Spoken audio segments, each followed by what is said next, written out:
The Drover's Wife is one of Lawson's most famous short stories.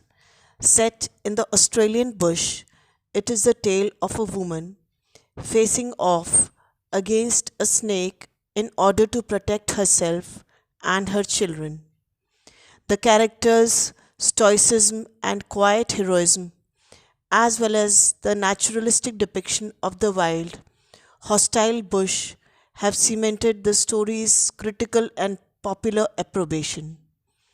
The story was first published in the magazine The Bulletin on July 23rd, 1892, and later included in Lawson's collection Short Stories in Prose and Verse, published in 1894. It has been included in many anthologies and short story collections over the years. Lawson's story has been adapted for various media. In 1968, the Australian Broadcasting Commission adapted it for the radio. Lee Purcell turned the story into a play in 2016. In 1945, Australian artist Russell Drysdale painted a work entitled The Drover's Wife, featuring a woman standing in the foreground of the picture, playing with a man, wagon, and horses in the background. The landscape is barren, painted in ochres and greys. Other Australian fiction writers, including Barbara Jeffress and Damien Broderick, have been inspired by the piece and have written their own variations. This compact but compelling short story is one of Henry Lawson's finest. It does not have much of a plot or even character development, but the taut suspense, evocative setting, and universal themes of woman against nature, motherhood, survival, and the clash of Western and indigenous cultures make it eminently readable and conducive to analysis.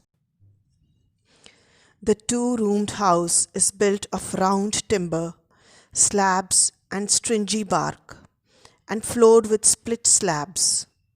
A big bark kitchen standing at one end is larger than the house itself, veranda included.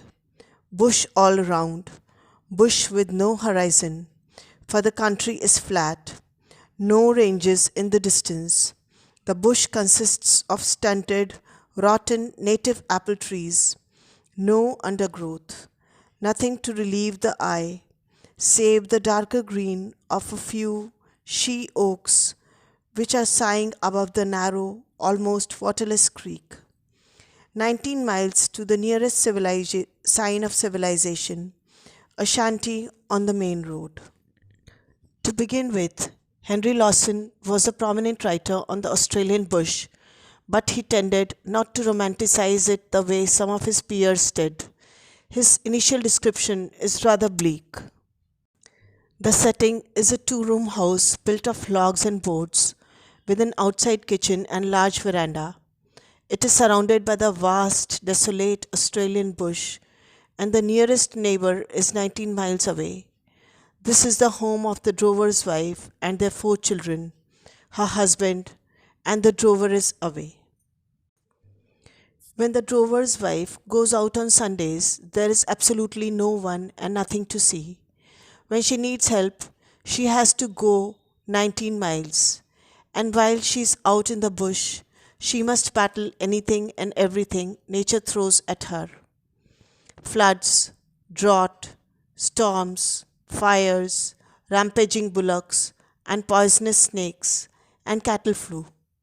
The bush is thus an isolated, wild place, as far away as possible from civilization, in which merely surviving is a feat. The drover, an ex squatter, is away with sheep. His wife and children are left here alone. 4 ragged, dried up looking children are playing about the house. Suddenly, one of them yells, "Snake! Mother, here's a snake!" The gaunt, sun browned bushwoman dashes from the kitchen, snatches a baby from the ground, holds it on her left hip, and reaches for a stick. "Where is it?" "Here, gone into the wooden heap," yells the eldest boy, a sharp faced urchin of 11. "Stop there, mother," I'll have him. Stand back. I'll have the beggar. Tommy, come here or you'll be bit. Come here at once when I tell you, you little wretch. A child cries out, there is a snake, and the thin and sun darkened mother runs over to pick up the baby, grabbing a stick along the way. Tommy, an 11-year-old boy, tells her the snake slipped into the wooden pile. Squatters and drovers, and bushmen, and their families are on their own, with only their strength, assiduity, and luck to bear them through the crisis. The snake that the drover's wife must fight is not just an individual snake, but also the ultimate symbol of evil, danger, and the perils of nature. The youngster comes reluctantly, carrying a stick bigger than himself. Then he yells triumphantly, there it goes, under the house, and darts away with club uplifted. At the same time, the big, black, yellow-eyed dog of all breeds, who has shown the wildest interest in the proceedings, breaks his chain and rushes after that snake. He is a moment late, however, and his nose reaches the crack in the slabs just as the end of its tail disappears. Almost at the same moment, the boy's club comes down and skins the aforesaid nose. Alligator takes small notice of this and proceeds to undermine the building. But he is subdued after a struggle and chained up. They cannot afford to lose him. A child cries out that there is a snake, and the thin and sun-darkened mother runs over to pick up the baby, grabbing a stick along the way. Tommy, an 11-year-old boy, tells her the snake slipped into the wood pile. It then slithers under the house. Tommy runs towards it. The large mongrel dog, Alligator, runs after the snake as well, but cannot catch it. Alligator begins to dig, but the drover's wife chains him up.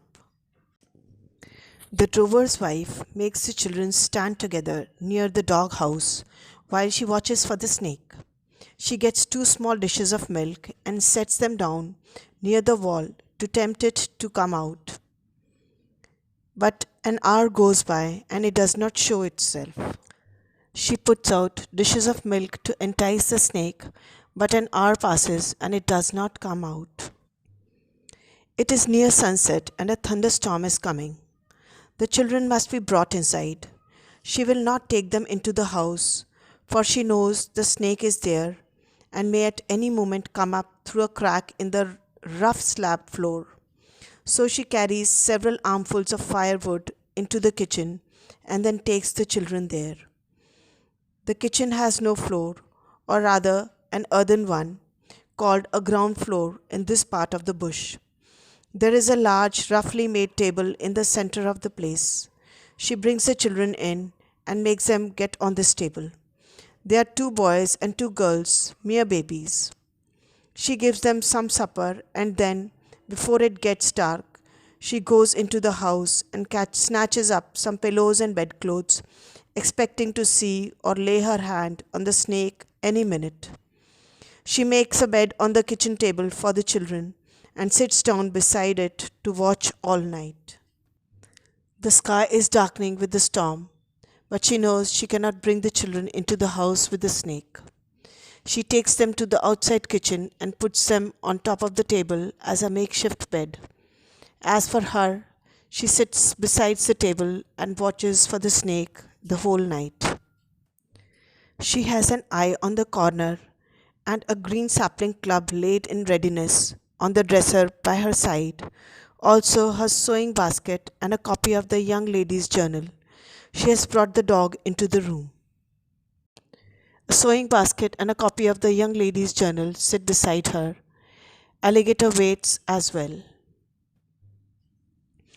Tommy turns in under protest, but says he'll lie awake all night and smash that blinded snake.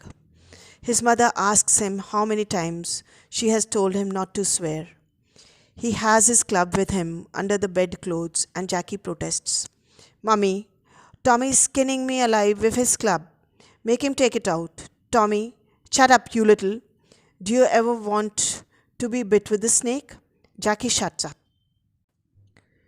Tommy has his club under the blanket. He is irritable and curses the snake and says he will kill it. The drover's wife admonishes him to go to sleep and he finally does so. If you're bit, says Tommy after a pause, you'll swell up and smell and turn red and green and blue all over till you're bust. Won't he, mother? Now then, don't frighten the child. Go to sleep, she says. The two younger children go to sleep, and now and then Jackie complains of being squeezed. More room is made for him. Presently, Tommy says, Mother, listen to them, little possums. I like to screw their blanky necks. After a little argument, all the children go to sleep. And Jackie protests drowsily. But they don't hurt us, the little blanks. Mother, there I told you you'd teach Jackie to swear. But the remark makes her smile. Jackie goes to sleep. Presently, Tommy asks, Mother, do you think they'll ever extricate the kangaroo? Lord, how am I to know, child? Go to sleep. Will you wake me if the snake comes out? Yes, go to sleep. Tommy is curious and concerned and finally goes to sleep when his mother says she'll wake him up when she sees the snake. Near midnight, the children are all asleep and she sits there still, sewing and reading by turns. From time to time she glances around the floor and wall plate, and whenever she hears a noise, she reaches for the stick. The thunderstorm comes on, and the wind, rushing through the cracks in the slab wall, threatens to blow out her candle. She places it on the sheltered part of the dresser and fixes up a newspaper to protect it. At every flash of lightning, the cracks between the slabs gleam like polished silver. The thunder rolls and the rain comes down in torrents. It is a stormy night. The night wears on.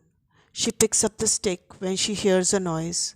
The storm picks up and the wind almost extinguishes the candle. Rain pours, lightning cracks, and thunder roars. But she tries hard to protect the candle from extinguishing. Alligator lies at full length on the floor, with his eyes turned towards the partition. She knows by this that the snake is there. There are large cracks in that wall opening under the floor of the dwelling house. She is not a coward, but recent events have shaken her nerves. A little son of a brother-in-law was lately bitten by a snake and died. Besides, she has not heard from her husband for 6 months and is anxious about him. Although these things do not usually scare her, the recent death of her husband's brother's child due to a snake bite and the fact that her husband has been gone for 6 months now have made her nervous.